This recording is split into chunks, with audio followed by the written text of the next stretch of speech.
Netcasts you love. From people you trust. This is TWiT. Bandwidth for All About Android is provided by Cachefly at CACHEFLY.com. This episode of All About Android is sponsored by Netflix. Watch thousands of TV episodes and movies on your PC, Mac, iPad, iPhone, Android device, or TV instantly. All streamed directly to you, saving you time, money, and hassle. For your free 30-day trial, go to netflix.com/twit.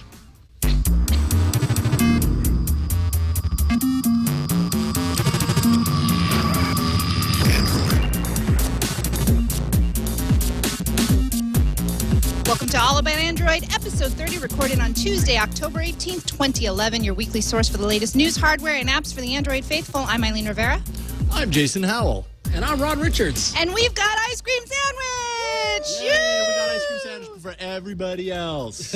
Kinda, sorta. We took it literally. Audio listeners, can you hear that? This is literal. This is ice cream sandwich. I don't think this is the ice cream sandwich they want us to talk about, though. Oh, no, this is a Klondike. And mine's melting all over the place, so I'm trying to eat this during the show. I don't know if this is going to work out. All right, so yes, we've got ice cream sandwich, we've got the Galaxy Nexus, we've got the Motorola Razer, and voice action apps, because you guys are asking, because some other phone, the iPhone 4S, came out with Siri. And, you know, we're like, wait, Whatever. Siri? Really? Whatever? You don't think it's cool? It's been around for a while. No, I mean, their program is Siri? actually kind of cool. Whatever. But whatever. But you don't want to hear about that right now. You want to hear about the big Android announcement. Maybe you joined us for the breaking news coverage that Samsung and Google finally announced this evening as we're recording this show. That's right. You can download that show, too, as we kind of followed the... breaking news feed? Yeah, in our specials feed. And we kind of broke it down play-by-play, kind of like a sporting event. A live commentary, a little of the moment. We didn't know what was going to happen. We watched along. We had no idea. We knew a little bit of it. I was excited to see Andy Rubin. He was there. He was up Yay. briefly, and he did the little photo op. He did. Yeah. With the Samsung guy. Yeah, that was very cool. Quite the partnership, Google and Samsung, getting in bed together. Pretty hardcore. Well, but... I mean, HTC. Motorola. Yeah, true. That's Soon. Yeah. Let's do it. Let's go to news. Should we start off by showing the really cool Android video? Android.com, go there. And also, Android also has the Twitter account, twitter.com/Android. They have just posted a really cool video that they didn't show in their presentation. I was really surprised. And you'll see how awesome it is because there's light cycles.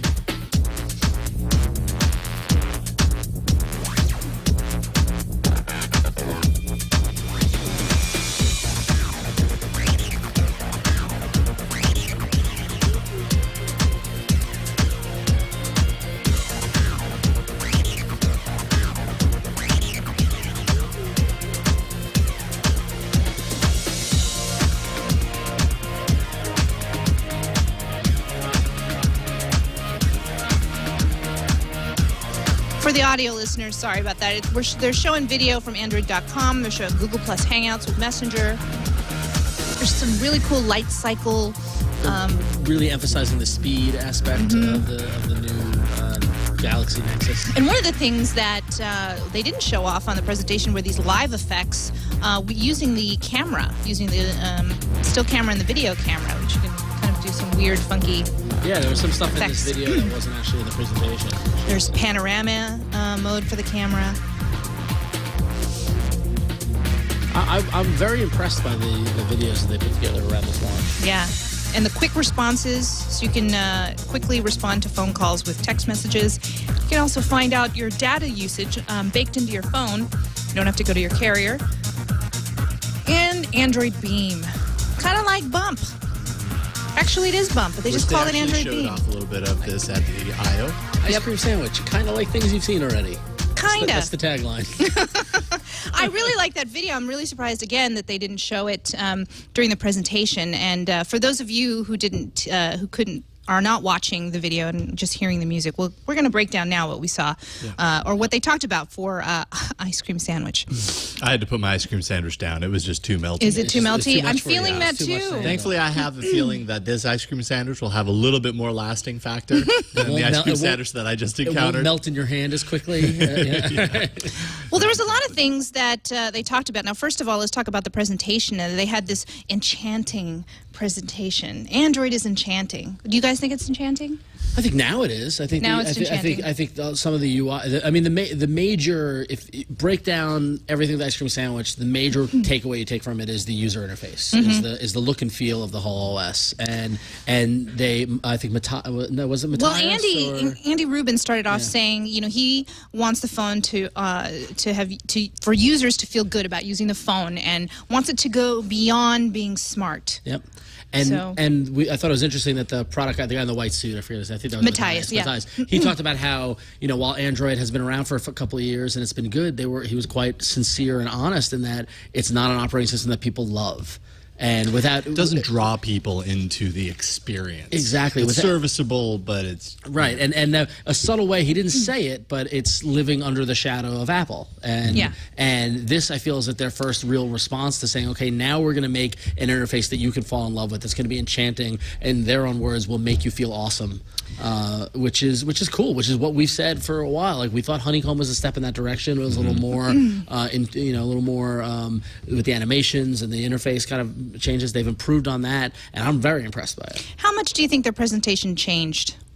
I think a lot, because you could tell because their presentation didn't match the look and feel of the overall presentation. That's what I was thinking. They had all these videos made of the phone and the phone dancing and the hardware. The Samsung thing, did. And then Google comes in and different background, different look and feel. Like, I bet you they were working that on the plane on the way over. Like, they were that was probably. You think they were tweaking it up till the very end? Yeah, totally. I wonder how hard they were prior in terms of their presentation. And I mean, just at Google I/O, they had some, smack talk, and they had, the Android eating the apple and stuff like that. And that's what I mean about how much do you think they tempered it? But I think that's the right arena for that. Because I think at Google I/O, which is primarily a developer conference, yes, there's news and announcements coming out of it, but that's speaking to the people making Android apps. You want the Android guy eating the apple and get a little more aggressive. But for this, where this is basically a product launch, I think it makes sense to not mention Apple, to focus on the product, to focus on the good points of it, and give a classier kind of approach, which I thought that presentation was very classy. They introduced a new typeface for Android phones called Roboto. They actually kind of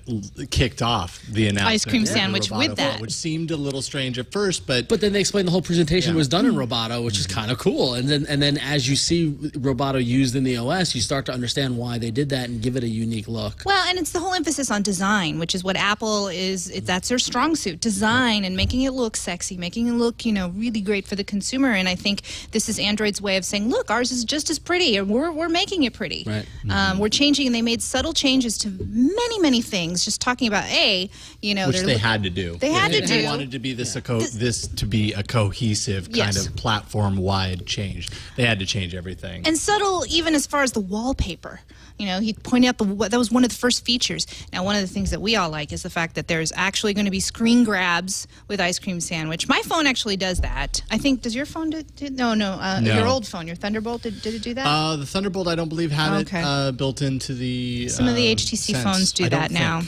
I didn't discover it. New keyboards with new cut and paste, and the face unlock, which unfortunately they had a little demo fail, and they're getting a little heat for that because that was sort of a really big, oh, check this out, kind of ooh-ah factor, and then it didn't work. Yeah, I mean, we were talking about this a little bit in the live coverage, but when it comes to something like using your face to unlock your phone, I mean, that's a feature that has to work the very first time you ever see it, because it's something that's new. I mean, it's not like this is the first time this has ever been done. Like you were saying earlier, Xbox, it works on the Xbox, fine. But if you're using this as like a big selling point for people to kind of come over to Android, or to kind of appease people and say, hey, look, we're still innovating with this. We're doing new, cool, exciting things.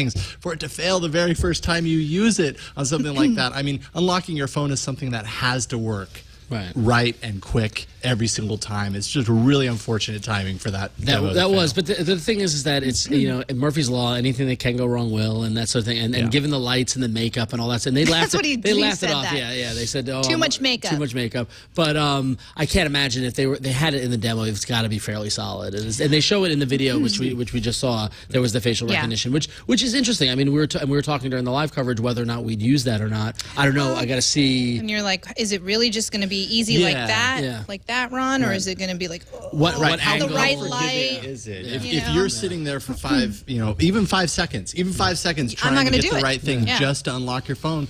I'm sorry, that's enough for me to not use it. I mean, but the thing is, knowing how they do with Android right now, there's a way to unlock your phone with numbers, with the dot pattern, no one version, so you don't have to use it. Absolutely not. But if you use it and it's slick, it's the kind of thing you can show somebody like, check this out. Well, and bottom line for security, I mean, if the phone that I lost, that person wouldn't have been able to unlock it, right? Now I wonder if you have like one of those cardboard masks. Dude, I was right there with you. Oh, really? Spot at the same place. I You was and me, like, Jason, I same wonder page. if you had a picture, a really big picture of the person. But I mean, they wouldn't know necessarily whose phone that was, right? Yeah. Or can you hold it up to a screen with a photo of someone? It shouldn't work.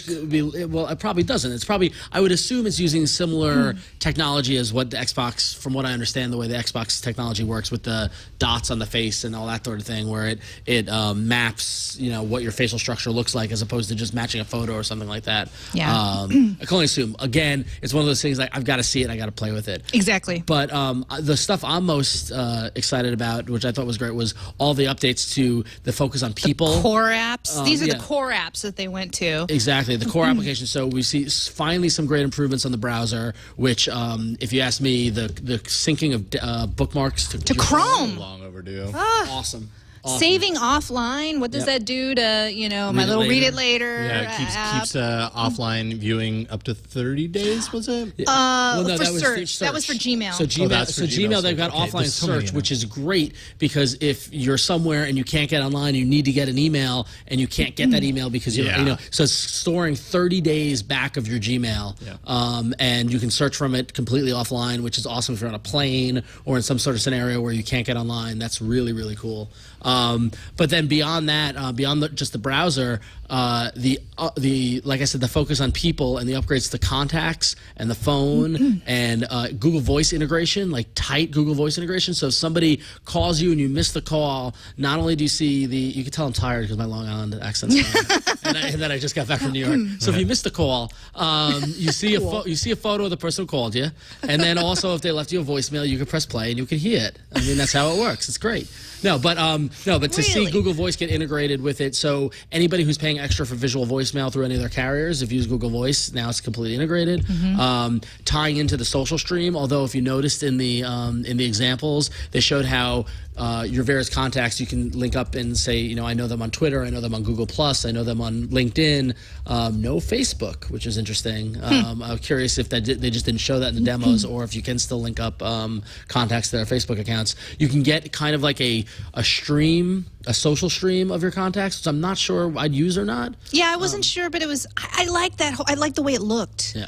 And a lot of people were saying it's very Windows looking, with the squares. Well, that's the other thing too. The interface was very, very Windows Metro-y kind of. There was a lot of kind of tile-esque action going on there. That's very, very Windows-like. But getting your social stream through your contacts list isn't necessarily that big a isn't something that I wouldn't go into a contact to check their status update or something. But being able to kind of tie those social networks to a contact or to all of your contacts is something that I've really enjoyed out of Sense. And so they're kind of taking a little bit of that social integration and bringing it in, and I think that goes a long way. Yeah, I think that's the ultimate conclusion here, is that you're seeing a lot of stuff that's very similar to what's been out there from other applications and from other developers, and Google's taken a little bit of the best and worked it into the OS. As far as the people go and sharing stuff, you get an email from somebody who's in your contacts, you see their photo, you tap on it, and then picture comes up. You get a picture, but you also get all the other various ways you can connect with them. So how many times do you get an email from we're at a conference and I get an email from you, I hit your face and I can text you straight from there. I can DM you from Twitter straight from there. It's really kind of almost tearing down the walls of the various different ways we can communicate through the different services. Because how many different ways can you get in touch with me? Like there's like 90 ways to get in touch with me, and so and there's a different context for each one. Sometimes an email, sometimes a call, sometimes a text message. So. And that's all the people area. Now let's go back actually up to the UI itself is here's the unification 4.0. It looks very honeycomb-like. The widgets, if you have used a honeycomb tablet, looks the same. The multitasking kind of looks the same. You don't really like the multitasking on honeycomb, right? I'm not a big fan of the multitasking, just because I think what they're doing with the task switching is that now you get this stream of thumbnails of the applications that you're using, and I don't need and in the example they showed the calculator was one of them. They showed the screen of the calculator. Like I don't want to see that. I don't need to see the buttons of the calculator. Just show me the icon. I prefer a much more streamlined task switching kind of environment. I'll be curious to see if there's settings around that, if you can choose what version, what kind of mode it is. You can see here on the screen. Yeah, very similar to what you get in honeycomb. Very similar. It looks like bother me. It's just not something that I never really used a whole lot. Well, yeah, because if you look at it, we talk about this a little, is that if they're making UI improvements to make it look nicer, that's great, but it can't get in the way of the functionality and the usability of the product. And in this particular case, I don't see a lot of value from being able to see the current screenshot of that application I'm jumping to. I just want to jump to it. So that's just me. That's my nitpick. What about the camera, though? I mean, I feel like that's the big... Yeah, the camera is that was for me the camera was a big deal. Going into this announcement, as far as the device is concerned, the Galaxy Nexus, which we'll talk about in a second, it was all about that megapixel kind of, is 5 megapixels enough? And for me, my whole opinion was, well, it's enough as long as the functionality around it is solid. And I mean, the camera app itself definitely has a different look and feel to it. They've added a lot of different features in there, from adding filters and in a sort of, as they put it, hipster filter. That was for me. Adding those filters in there, minor kind of photo editing within the app, adding things like panorama, native panorama, and it's not a panorama where you have to line up the picture, pause, and take it. It's actually a swooping panorama, which is kind of an interesting approach. I'm sure it's been done before, but I hadn't really seen it in action, and it looked like it took reasonable pictures, although I did see a little bit of the stitching errors. So we'll see how it works in the real world. But overall, I think the camera app is redesigned to a point to where I will try and use it. You know what I mean? Because the current stock camera app is just so craptastic. I would try to use it, and I hate using it. I just don't love it. Now, the interface is clearly upgraded, but the big thing was that zero shutter time with the Galaxy Nexus. Absolutely, and I mean we'll talk about that in a second. But yes, absolutely, increasing that speed any way that you can increase that. Also, within Ice Cream Sandwich itself, you have the lock screen, which gives you instant access to the camera, and I mean that even goes a step further to kind of making it as easy as it should be to take a picture, because you have that split-second moment where you want to take the picture. Anything that makes the baby's walking, get it. But then they also have all I mean, you're a big fan of the filters, and I am a big fan of the filters. So they have all that, which I actually have on my Samsung phone. There is a photo editor app on there, so I kind of feel like it might be somewhat the same, but there's other photo editing things you could do within the phone, within the camera. It seems like within the camera app, with cropping, red eye, straightening, rotating, all that good stuff. And then the time lapse, the video itself, 1080p, and doing the time lapse. The 1080p is awesome. I mean, it's gorgeous. The video that they showed, and the low light detection is really good. They were kind of emphasizing that as well. Yeah. Low light is really important, but the time lapse, that's the one thing I'm like, that's cool, but how often you're like, oh, I'm going to make a time lapse video of this? Like, quick, never. Hold the camera still for 10 minutes. Never. Yeah, but you can. So. Not very often. Yeah. But I guess they wanted to emphasize the pretty. That's another emphasis of the pretty. The beach they showed. Yeah. The sunset that they showed.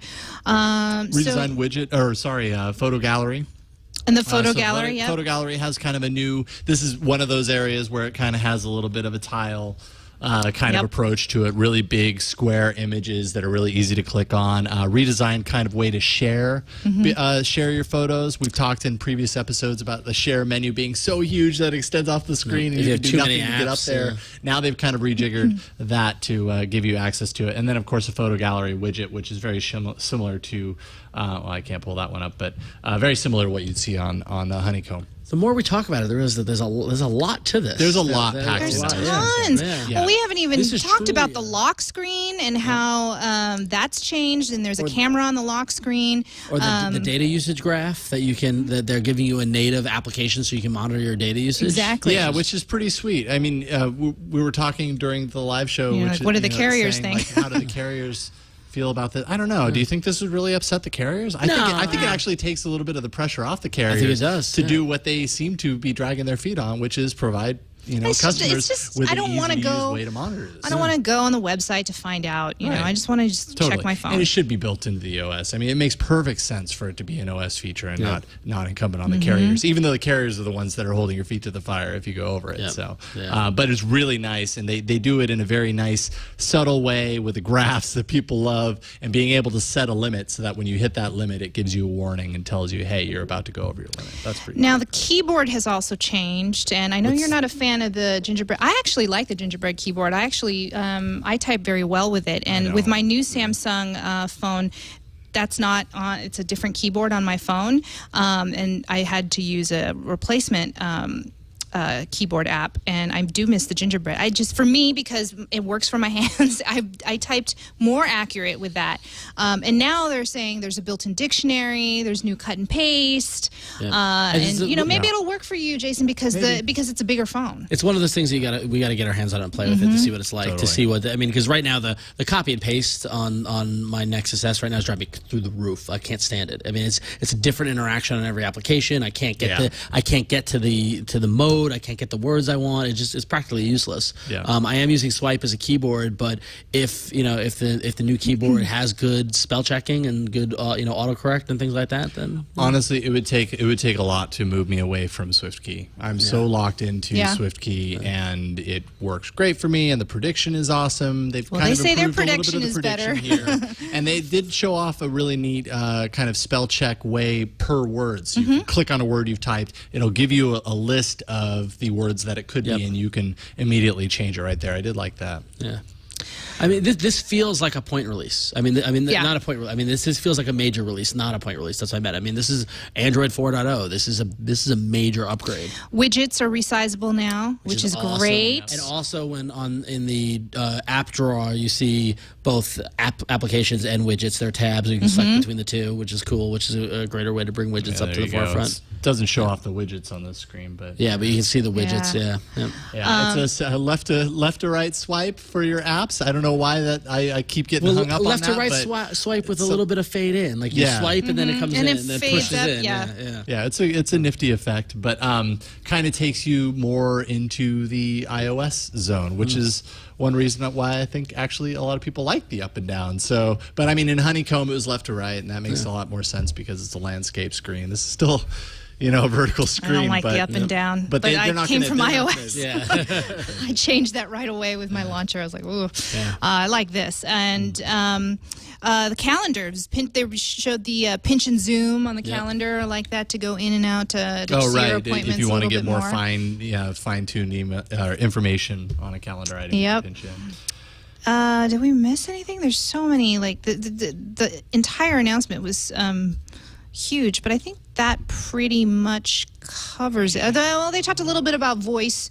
and the dictation, which it didn't quite do it properly. They said, "Hey man," and it said "maybe" or something. It said maps. Maps said, instead of "Hey, "Hey man." He hit the thing and talked too quick. Like everyone they did too, when they do that, there's like a little window that. I've just learned to pause a little bit after I hit the take. Otherwise, it kind of chops off that first word, and you never know what you're going to get. But all things considered, there were a couple of demo fails in the thing. I think the big one was, of course, the face detection. The other ones you can kind of forgive them for. But it's so hard to get all of this stuff right. Having said that, everybody's going to lock onto the demo fails. Oh yeah, of course. And stuff. Hopefully they don't. That's the thing they're going to, it's probably already a YouTube clip right now. Yeah, probably. Demo fail. APIs to share for developers to tackle. Tons of APIs. The SDK is out. Just so that's the one thing. The one kind of complaint that we had is that we got sometime in November. It will be released sometime in November. The phone will be available sometime in November. We don't know when, but as of today, when the announcement happened, the SDK is available, so developers can go download and get involved in it and start upgrading their applications, which is cool. And also, if you're curious, you go to developer.android.com, and there's a lot of information about the some of the functionality that's new with Ice Cream Sandwich. Right. So should we move on to the device? Let's move on to the device itself. So it is called the Galaxy Nexus, which Ron doesn't really like that. He's not. You're not going to get it right. They set up a nomenclature. They set up it was Nexus. This Nexus blank. You Nexus thought you would have 1. been happy with Nexus Prime. Nexus Prime would have. That's a powerful phone. That's this really- is the Nexus Prime. I like Nexus Prime more than Galaxy Nexus. I don't hate Galaxy. Well, because Nexus, you know what though. that is. That's Google and Samsung marketing sitting there. Well, we've got this Galaxy platform that we're trying to develop, and so but make it Nexus Galaxy. I could have worked with Nexus Galaxy. That's all I'm saying. So supposedly the first phone with 4.0 Ice Cream Sandwich, 4.65-inch HD Super AMOLED display. I love the AMOLED. 1280 by 720. You love that. Yes, absolutely. And I'm curious to see it up close and in person. Yep. And just to kind of compare it against kind of the beast in the room as far as the display is concerned, the iPhone, which has the Retina display, I think they're very, very close as far as that's concerned. I think the iPhone still beats it by a small margin for pixels per inch. But hey, 1280 by 720 is 1280 by 720 on the resolution. Yeah. That's what I'm producing video. That's what I'm exporting my video and at. Not to mention 1280 by 720 on a tiny little device is going to look pretty damn sharp. Yeah. So. 1.2 gigahertz dual-core processor, 5-megapixel rear camera with LED flash and 1080p, which we mentioned, HD video, 1.3-megapixel front-facing cam, Bluetooth. I didn't hear too much. Bluetooth 3. I didn't hear NFC mentioned specifically so much, but with the Android. We didn't mention Android Bump, or did we? No, we didn't. Or Video, Android. Wait, it's not even Android Bump. It's Android Beam. Android Beam. Thank you. And 1 gig of RAM. Now, we're hearing there's going to be a 16 and a 32 gig internal storage space phone. And Gadget's reporting that. We didn't really hear anything about that in the presentation. And everything leading up to this has said 32 gigs of internal storage, no SD Right. card. And Nicole So I don't Lee know how has a it's gonna good play. Nicole Lee from CNET has a good breakdown, and hers also says no room for micro SD storage. And then let's see here, HSPA plus LTE. Yeah, and that's kind of a good thing for folks who are worried that this might be an exclusive, at least in the U.S. On Verizon. At least this means it's going to more carriers than that. They played very coy, though, with any sort of information whatsoever about when this is going to be released, other than sometime in November. I don't think they even played coy. They just didn't even. They didn't even do it. No, you're right. It's not like they avoided it. They just didn't say anything about it, other than sometime in November. Yeah. And the only clue you have about any sort of carrier coverage is the HSPA Plus and LTE. No specific carrier coverage. I imagine we're going to hear about that soon. We have to hear about that soon. We know pretty much with certainty that it's going to Verizon at this point. Yeah. It's all but officially confirmed. What do we think about the actual device? It's got a slight curve. I like the That's curve. nice, right? I'm a Nexus S user, and I've already had the curve. I will say I missed the curve the on curve mine is because nice. mine's very straight. I do miss the curve. It's got the textured background like your phone has. I have a little textured what they call it, Hyperflex or something like that. Something really bad. I didn't even know Benetton that's what it was name. called. It's Hypercolor. It changes color when you make it.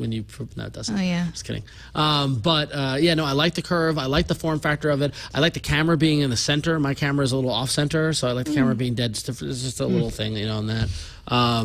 One thing on the Android Beam, which we didn't really touch upon that much, is you can send.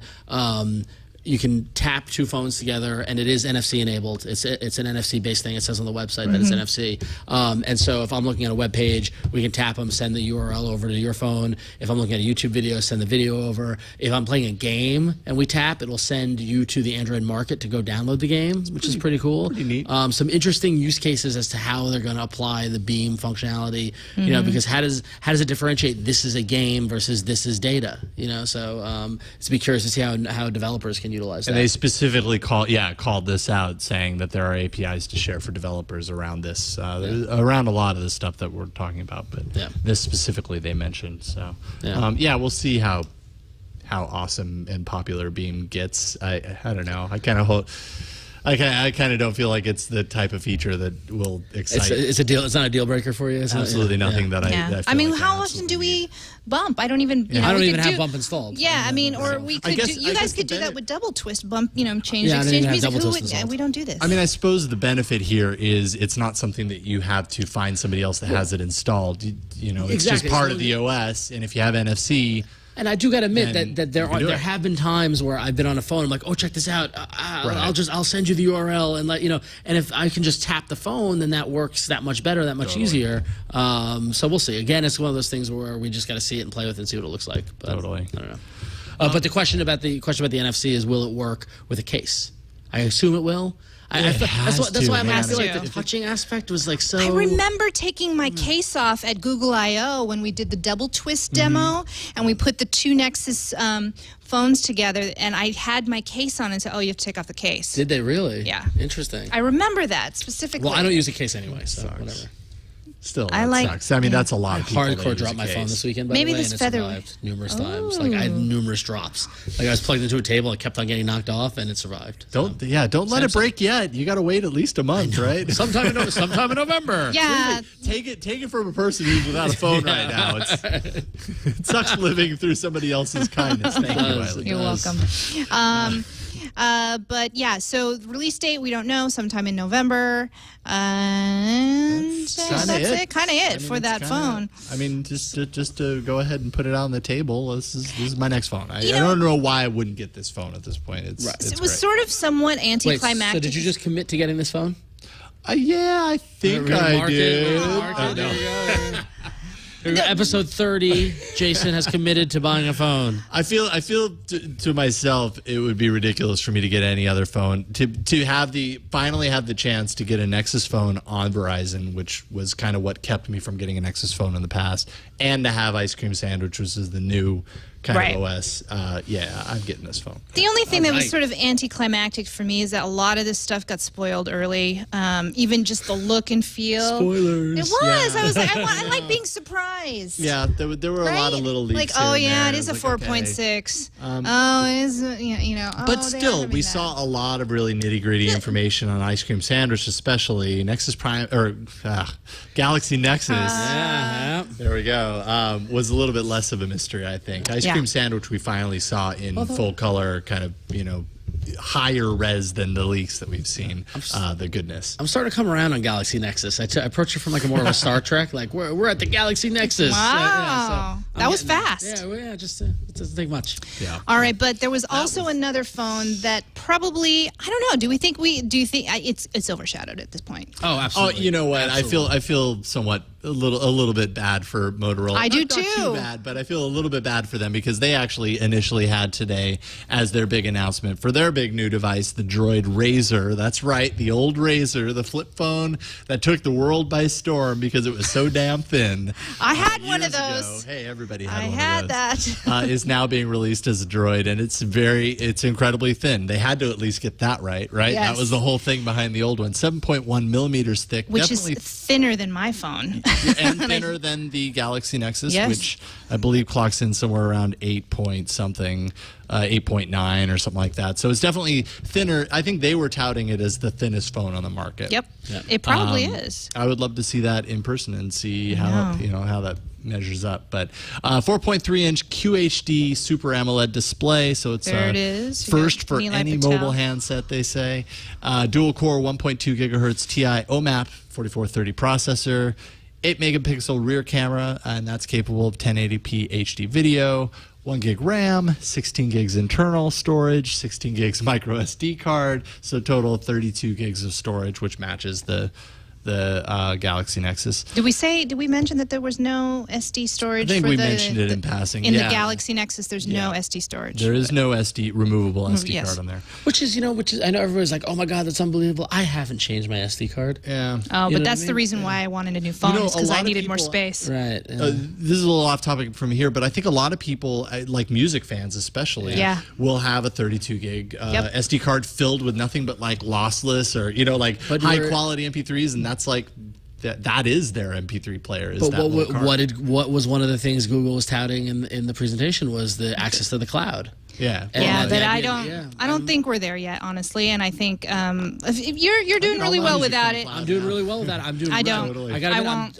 This past, I was just in New York again, and Yeah, you're New York. You weren't driving through the mountains for me going to a wedding and not having access to the internet, so I needed my actual phone. look at your choices. Yeah, I like nature, and nature doesn't always have the internet, so I'm gonna need the music on my phone. So I don't like not having expandable storage. Yeah. That's all.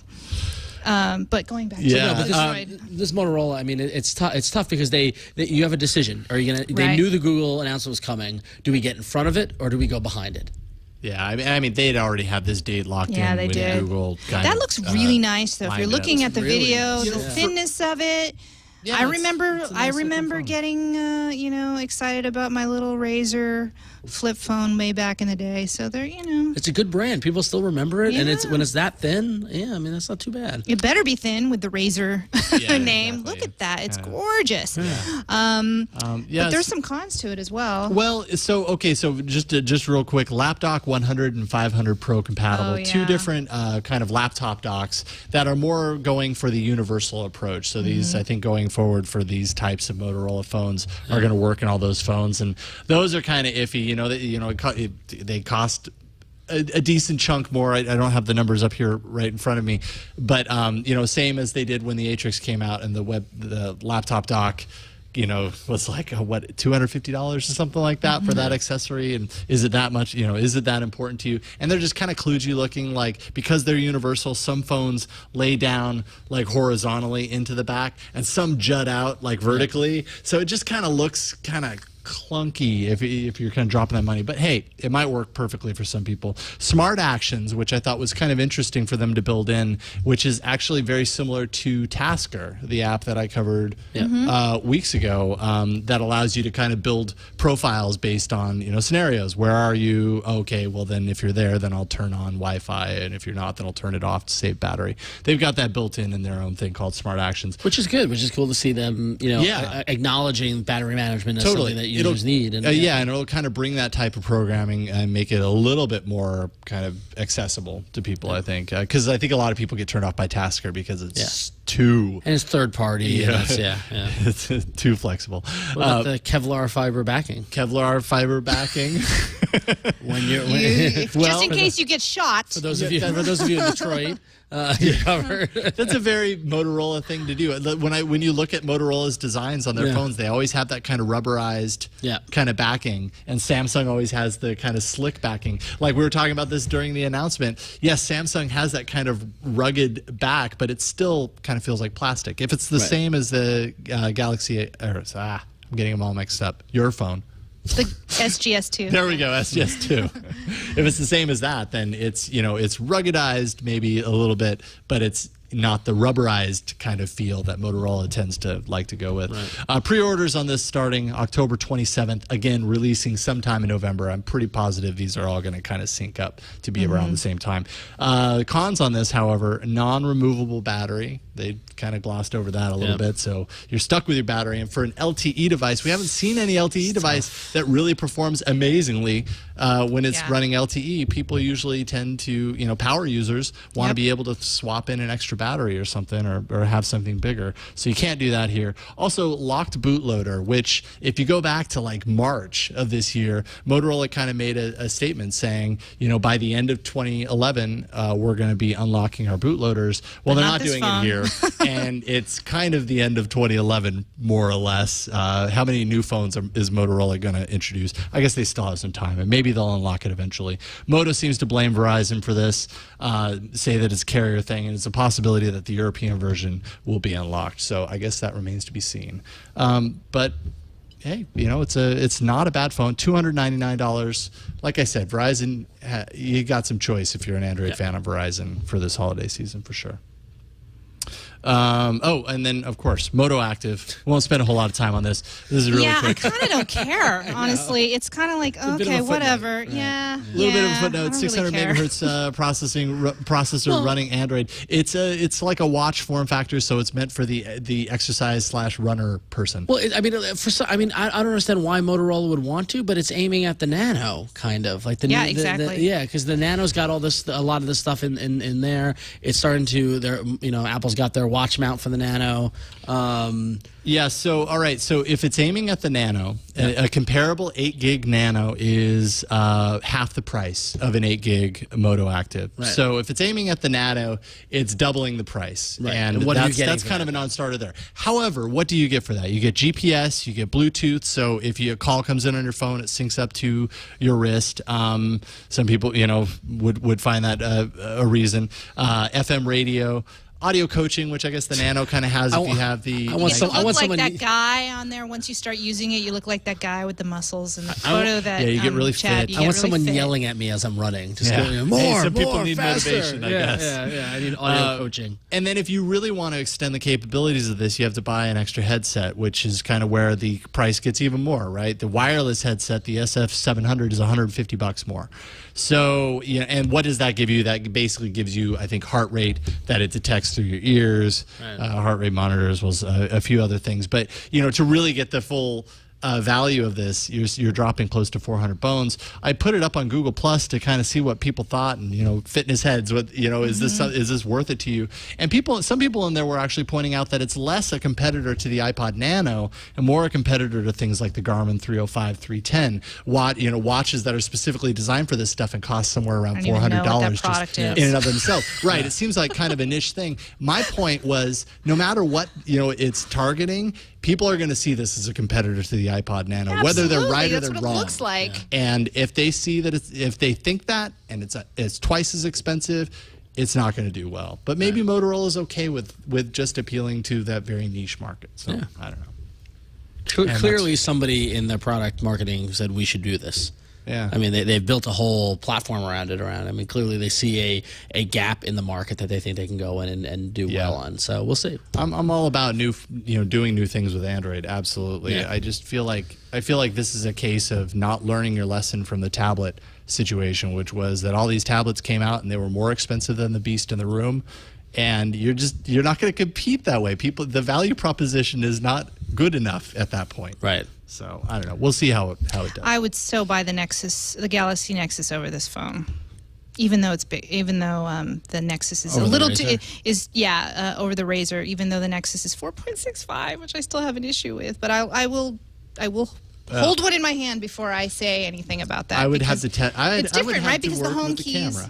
Yeah, you want to work with the camera. I want to hold. I want to see the fit in my hand. It's getting bigger and bigger, man. I just don't know if I can afford another phone, but since I already upgraded. But I think between the two, the pure Google experience is so much better. I actually miss that.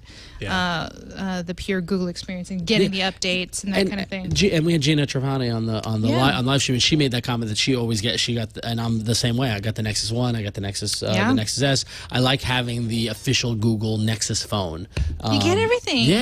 All the time. And we get the over-the-air updates first. So always happens. Yeah, usually. One thing that I'm just thinking of right now, and I hope it plays out to be true, is the fact that I hope that Google is setting a precedent right now with their Nexus devices, in the sense that they're no longer, limiting these things to one single carrier and leaving everybody else out to dry. Right now, they're kind of opening the floodgates and saying, you know what? And this still remains to be seen, but it's closer than it's ever been. They're saying we are willing to make multiple versions of this device to work with, all these carriers, so that more people can get on it. I really hope that they hold true to that going forward. Yeah. Yeah. So we'll see. One more piece of news before, we're going to do a shorter show because we knew we were going to talk a lot about the Galaxy Nexus and the new Motorola Razer. Shorter show, really? Yeah, it is kind of a shorter. I don't know. Maybe it's not really any shorter. Just like normal. Man, we can talk. We just love to talk about this. Google I/O dates were announced April 24th and 25th of 2012. So get ready to not be able to get a ticket. Because it sold out in 1 hour. Exactly. Yeah. I remember that. So mark that date on your calendar. I already have on all my various calendars. Yeah.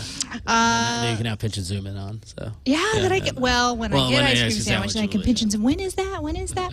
And then I'll have to mark on the calendar when they actually go on sale and that kind of thing. But before we move on, we should probably take a little ad break. Yeah, right? let's do it real quick here. This episode is brought to you by Netflix, which streams thousands of TV episodes and movies directly to you, saves you time, money, and hassle. All three things that I have little of and all that. So Netflix is great for me. There are several easy ways to instantly access streaming movies and TV shows to Netflix. You can watch Netflix movies and TV shows on your Mac, your PC, your iPad, your iPhone, Android phones, Android tablets, gaming consoles, Xbox 360, PS3, It's Nintendo everywhere. Wii. It's everywhere. You can get discs sent to you still. Chances are you have a device that works with Netflix. So go ahead and check it out. If you go to netflix.com/twit, you can try Netflix for 30 days free, and you can cancel that anytime, so you can check it out and see what you think and not be completely committed. And then, you know what? I have a feeling in the end you're probably going to keep it because it's pretty sweet. So yeah, be sure because to The use that. Walking Dead is on there, and if you are not caught up, you can get caught up on Netflix streaming, and then you could catch up and watch only the season one of season 2, or I'm sorry, episode 1 of season 2 has aired, so you can catch up. There it is, The Walking Dead, if you're watching the video. And don't they have the deal where you can watch the current season on Netflix? Like, aren't they? Is AMC rolling out? Or they with rolling The out Walking with Mad Dead? Men? They might be rolling out with Mad Men. Oh wow, I didn't know. Yeah, that. they will be there. Yeah. What's great is you're seeing so many. I was actually at a conference last week, and we were talking about the changing landscape of television and how the MSOs, which were the multi-service operators, which are like the Cablevisions, the Comcast of the world, that really now, like I heard a guy from IFC speak, and he said they consider Netflix and Hulu to be the new MSOs, and you're going to see a lot more shows premiere on TV and then it'd be available on Netflix either at the same time or the same day. A ton of deals are getting struck to enable that. So that's great. So if that's your preferred choice to watch TV, you get more options, which is cool. More options. I just noticed that the Trip is on Netflix. What's The Trip? The Trip is a movie of. It was a TV show in England, in the UK, that was condensed down to a movie starring Steve Coogan and Rob Brydon about a road trip through the English countryside, and it's fantastic. So Is it very British? Yeah, yes, it is. And It's very British. There's a great scene where the two My of them husband would love this. they're doing dueling Michael Caine impressions. Oh, so nice. yeah, you can't go wrong with The Trip. So if you haven't seen that, it's on Netflix streaming. I strongly recommend it. So. Nice. Well, go check it out. You can. 30 days free. Netflix.com/twit. We thank Netflix for their support of TWiT Thank you, Netflix. and all about Android. And we hope you enjoy watching instantly on Netflix. All right, let's take a quick email. We might as well. We haven't heard from you guys in a while, including last week. Sorry. Yeah, that's right. Android Open, we didn't answer any emails. But that was or fun, anything. though. That was really fun. Yeah. Thanks again to the O'Reilly. We met a lot of viewers. A lot of the audience was at Android Open. It was pretty cool to meet people actually enjoying the show. Thank you. Yeah. People sitting around, like, watching us do our show. I know, that was so made weird. us feel so it was official. like we were all grown up. I know, right? Wow. All right, so Brad Dixon wrote in to say, my question is, how can I transfer my purchase history from my old Gmail account to my new account so I can associate the new account with my Android? I have had my original Gmail account forever, basically, and would like to change it for one that has a more meaningful name instead of one that I thought was cool before. Ha! Don't want to lose my purchased apps, though. Any help? I'm running a rooted Verizon Thunderbolt. And I've heard about this. I've done some searching. It kind of confirmed what I had kind of heard about this in the past. There really is no solution to transfer your apps from one Google account to another. It's kind of unfortunate. Right now I'm in the middle of the Google accounts maelstrom. And then I've got numerous accounts, and I've got my work account, I've got my personal account. I have numerous too. Yeah, and it's driving me crazy. You know what's been messing me up is the in the market, every once in a while it'll show a different account and not the main account. And that's driving me crazy because I have to go in there and I have to change that. Affect a lot of people. Actually, I had a couple weeks ago. I had drinks with a friend of mine, a mutual friend of ours who works at Google, and we were talking. He's asking me what should we be doing and stuff like that. And I was like, multiple accounts, please fix it, please. And so and he laughed and he said, yeah, it's on the radar and they're working on it. And you're already seeing little like the new login screen. And I mean, now it's getting a little more Twig, a little more Google. But there's the new login screen and Google Plus is the way to switch accounts, and it's still it's still a little kludgy. But you're right, Jason. You're right. There's no way to transfer your purchases from one account to another. Yeah, I mean, I guess the good thing is you can add multiple accounts to the phone, to your phone, device. Exactly. So you can still get access to the old ones. It just doesn't make things nice and tidy if you want them all under one thing. Also, I did find that if you contact the developers directly, a lot of times if you explain to them the situation, they might be able to hook you up. But I mean, don't hold them, don't be all mad if they don't. I mean, it's kind of a pain in the butt for them, I would imagine. I really think your best solution is adding the multiple accounts to the device, and just add the right old, now I don't know if there's much more you can do. Yeah, add the old accounts, install the apps, add the new account, and just use the new account moving forward. And then every time you change devices, you just need to add those accounts. But that's the best you can do. So. Yeah. All right, cool. Let's move on to apps.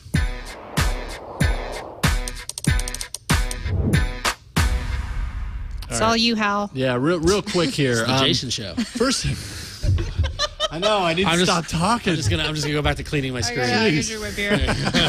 No, don't. It'll create too much of a mess. Right, Please don't. Just real quick here. I ported my number over to Google Voice over the Oh my weekend. God, you did it! I did it. You I did officially did it.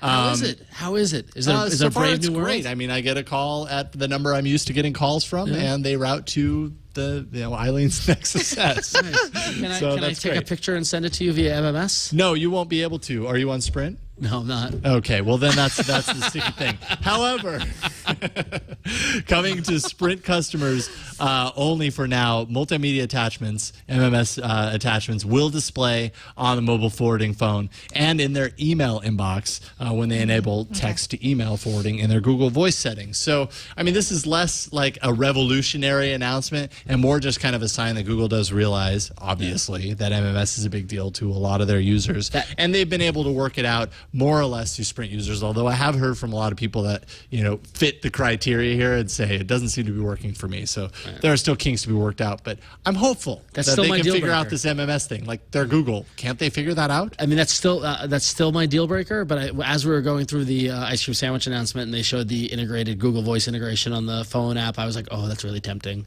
And considering I really want a 516 number, I could change my number and I can get a Google Voice number and do. I was driving today and I was plotting it in my head.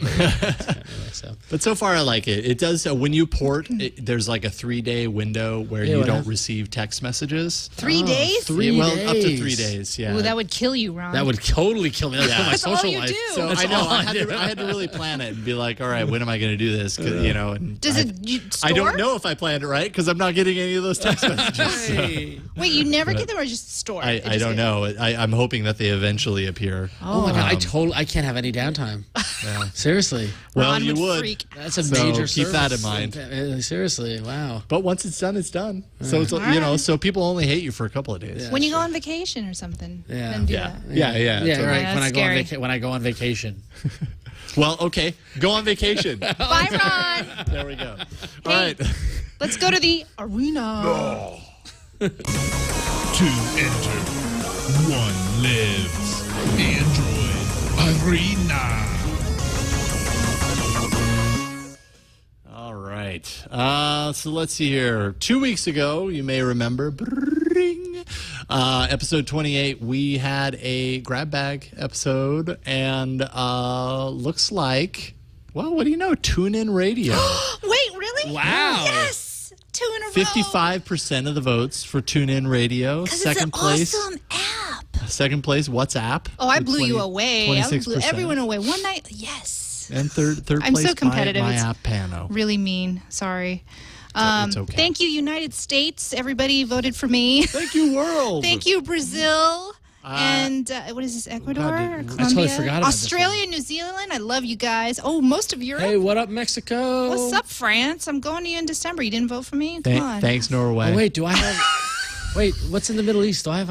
Is that Saudi Arabia that I won? Yeah, I think you got Saudi Arabia. You got India. And South Africa. Nice. And Mexico. You can tell what markets I'm looking to expand to by this one. So. Oh, Colombia likes me. Thank you, Colombia. All right. We Oh, could in just- Japan. We Oh. could seriously do an entire episode where we just like, oh, Yeah, whoever Whoever votes for whatever country votes for your app, you have to go visit now. You have to go on vacation. Yeah, He goes back now to I'm the going to hotel. Japan. And then you'll do there you your go. little Google Voice thing. All right, so this week, okay, we know that we promised games. We know that we did that 2 weeks ago. We promised games. I know. We're changing it up a little bit because a little thing happened between then and now, and that little thing is called the iPhone 4S, aka Siri, which everyone seems to be going ballistic over. And then Blank everybody Siri else says. is Radio voice. Everybody's going ballistic over this. ballistic over, and then there's the other people, the Android people that are like, yeah, we've had voice commands, Yeah, and whatever. actions for a long time. Siri's Yeah, but she nothing. talks back. Well, we might have a solution We for might. you here. Sam from Canada writes in and says, with the whole Siri thing with the iPhone 4S, I'm curious about bitter. voice actions and how it compares to Vlingo and Google Voice Search. I have to say, I felt a little left out this weekend because I didn't get a 4S, and I'm not going to get another iPhone. So I posted on Google Plus. So I'm kind of lamenting that I don't get to play with Siri like the 4 million people out there who bought a 4S are. And I got some suggestions. So I don't know if I'm first, but You want to go first? we can go in I order. would like to go last. Oh, okay. All right. Ron really wants to go last. I don't care. I guess, I could go first. So, I got a few suggestions, and the main suggestion that I got, I'm going to move this cleaner here, is an app called Speak to It. And Speak to It is in beta, and it's free in the Android marketplace. And I just found out that they have a Kickstarter. We'll show that in a little bit. But Speak to It, what I have now, I didn't put a widget on my phone, Chad. I don't know if you can see this here. But I do have the app itself, just called Assistant. And when you launch it, you get an icon. Oh. No, yes, I'm I like happy the to see you too. mohawk. So this avatar, you could actually change what the avatar looks like. When you launch it, you see an avatar of a person. You can change the gender. You could change the hair color. I liked, the little I put a little blue mohawk in mine. But if I can go back to settings, if you go into settings, here's the appearance tab, and you have many. You can change your background, which I don't want to do. You could change your avatar. You could build a new avatar, which, Siri doesn't have a cool little avatar. That's fine. I mean, you don't need to have a cool avatar. But, yeah, you could change body type, hair, brows, eyes. So you can, build it. You could totally build it, It's not just preset. Yep. I could put entirely. glasses on her. Can I really do that? Yeah, there we go. I'll put some glasses on her. You should tap into Androidify. Here's the male version. It's loading. I'm not using the Wi-Fi here, but you can have a male version. Very waspy version right there. So I'm going to go back to my lady and give her glasses. Oh, and it's downloading the avatar. Okay, I don't really want it to take that long, and it's not. Great.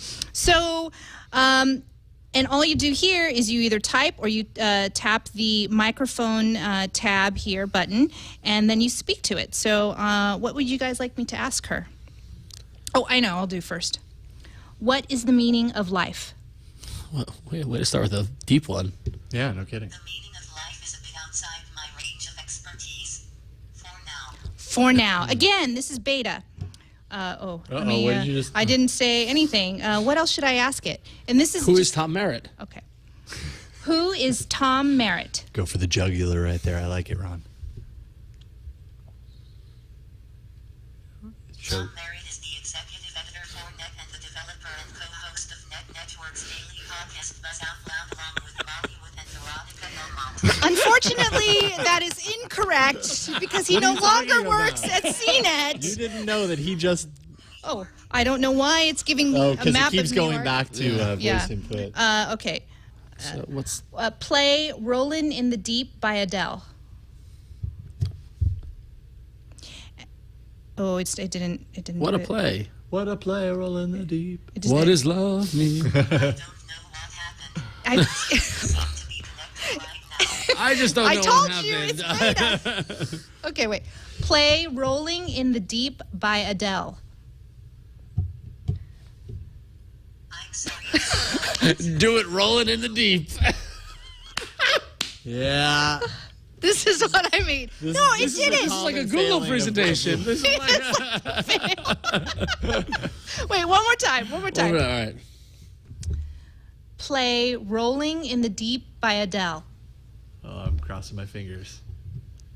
I couldn't find it in your Yes, So then it gives, because I have the song in many many sections or many apps. I'm gonna play RDO.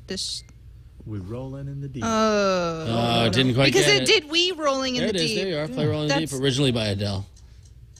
That's not the. Is it just playing? I didn't. Rolling in the Deep, originally performed. Yeah. No, that's not the right one. Fail. It's by It's America's playing Karaoke Rolling in Band. the Deep, so It's the that's better than karaoke nothing. version. Oh, it's the karaoke version. It's even better. This is awesome. Oh, see, it's a good way for finding karaoke versions of songs. Well, okay. I will say that it did do it right for me when I did the demo. And I also created a calendar appointment on it.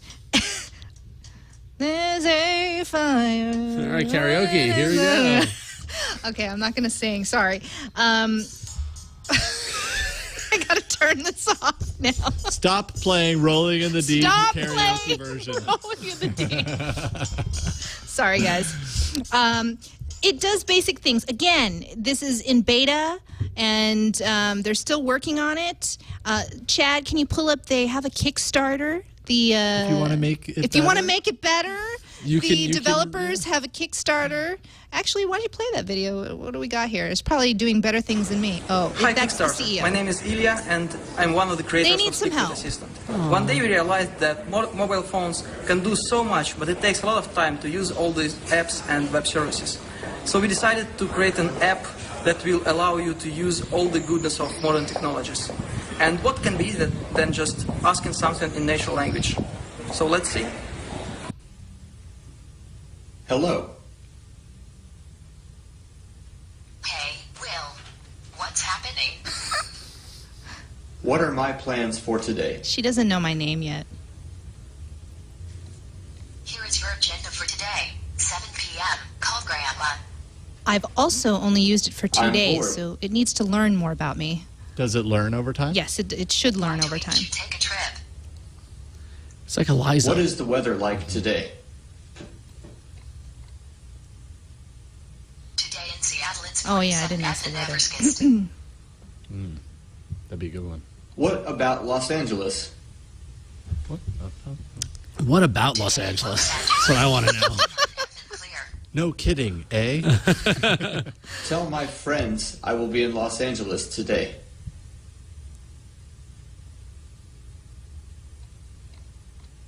I'm updating your Facebook status to I will be in Los Angeles today. That's freaky. Is that That's okay? freaky. Is that okay? You know, it asks you Yes. if that's okay. Thankfully. Your status has been updated. I was Where going. is it? Okay, we can. Right, yeah, let's cut We're this done with off. the video. We're done with the videos. But you get a sense of what that is. It is an assistant, like the Siri assistant. It's again still in beta, so it needs a little work. And I've only been using this for 2 days, so it doesn't really know much about me. It doesn't do movie times. I don't think Siri does yet either. Didn't do traffic well for me. I just said, "Hey, what's the traffic like on the 405 in Los Angeles?" And it didn't. What it couldn't about come up Los with that. Angeles? Didn't do it for me. I'm going to go out on a But- limb. I don't think you're going to win this one. Maybe not. The champion might be going down this week. It's got an avatar. It's got an avatar with a mohawk. What can I say? And it says hello. Why don't you Always a ask her pleasure why to see you. why don't you work? I'm not gonna do that. Ask her what the weather's like in Petaluma. All right. What is the weather like?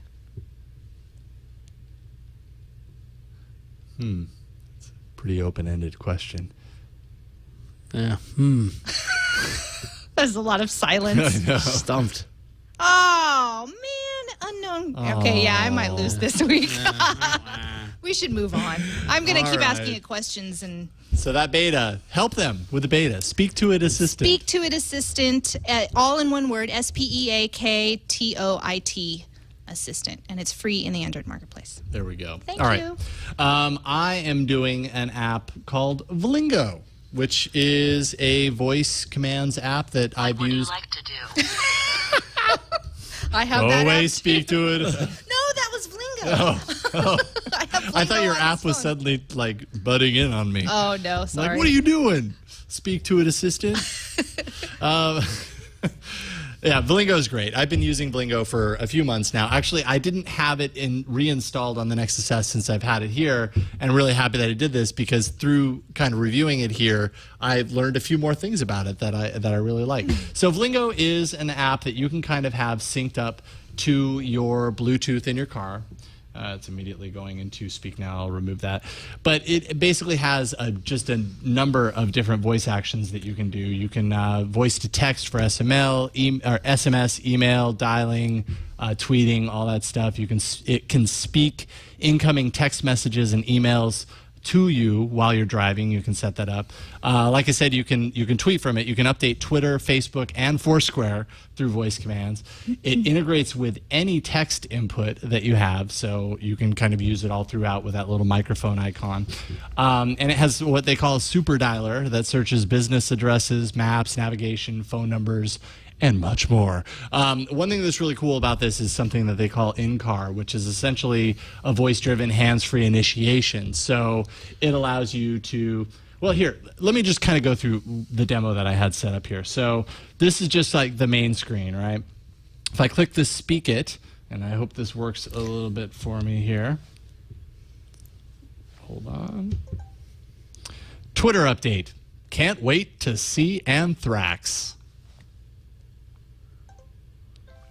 Let's see here. Hopefully it got it right.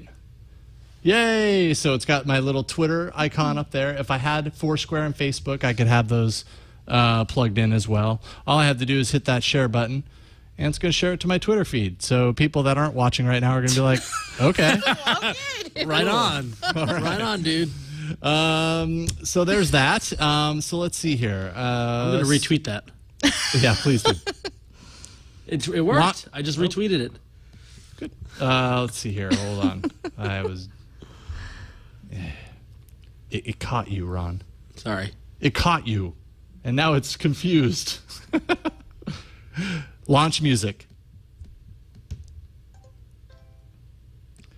Hopefully it launches music.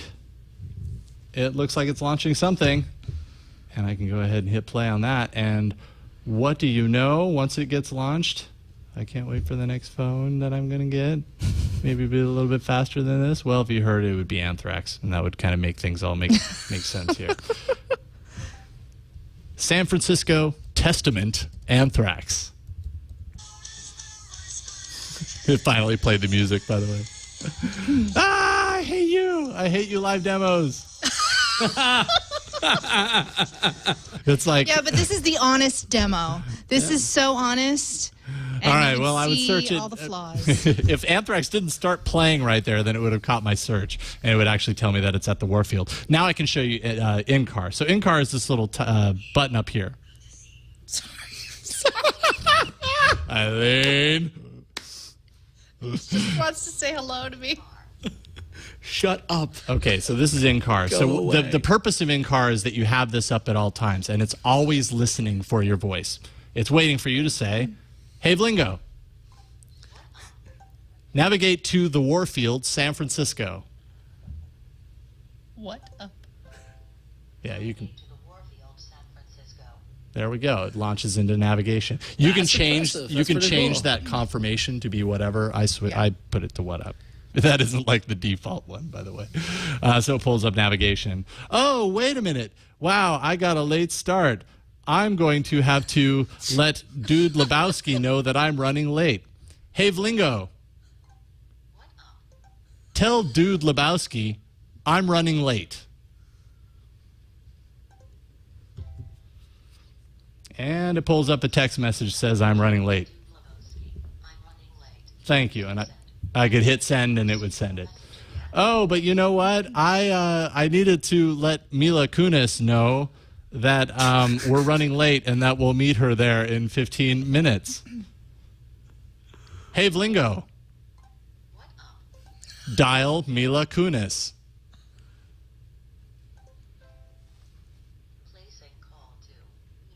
How do you know Mila Kunis? Well, you know, I've got friends. What can I say? When you've got an app like Vlingo installed on your phone, the world is everybody wants to be your friend. All right, so that's just a kind of an idea of why it's so cool. That in-car thing can tap into your Bluetooth. So the second it detects that you have Bluetooth, it's kind of tapped in there. And yeah, all you have to say is, hey, Blingo. And it'll do that, and I have nothing to say to it. So it's really cool. I'd say the cons that I've noticed is that accuracy, as with all of these things, I think, and I don't know about Siri because I haven't used Siri firsthand, but accuracy can always be a little iffy. Voice detection isn't a perfect science. I don't know. Does anybody know how well it works on Siri?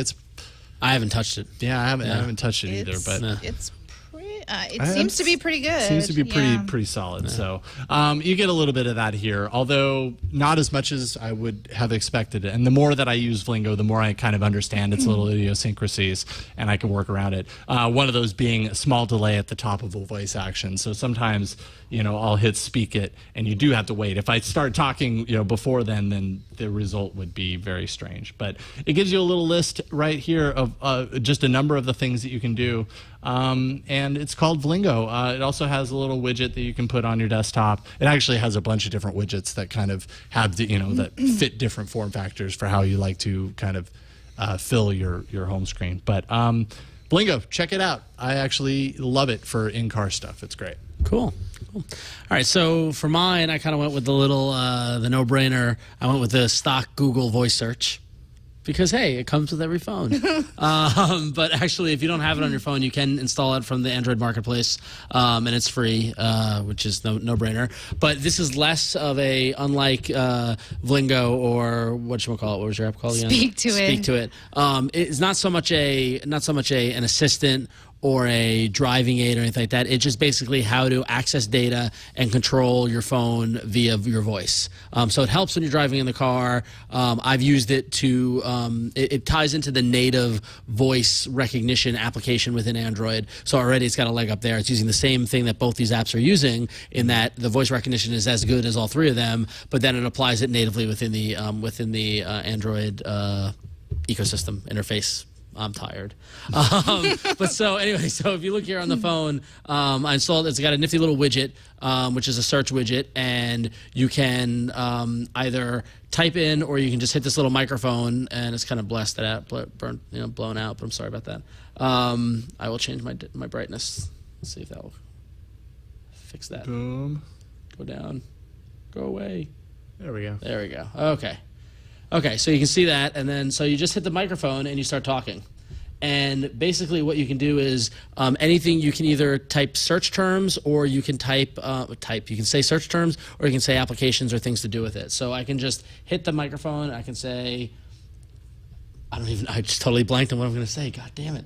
So I can just go, Twitter. And you can see here, search the web for Twitter. And so from here, I can go right into it. So if I'm looking for locations, if I can say the Warfield in San Francisco.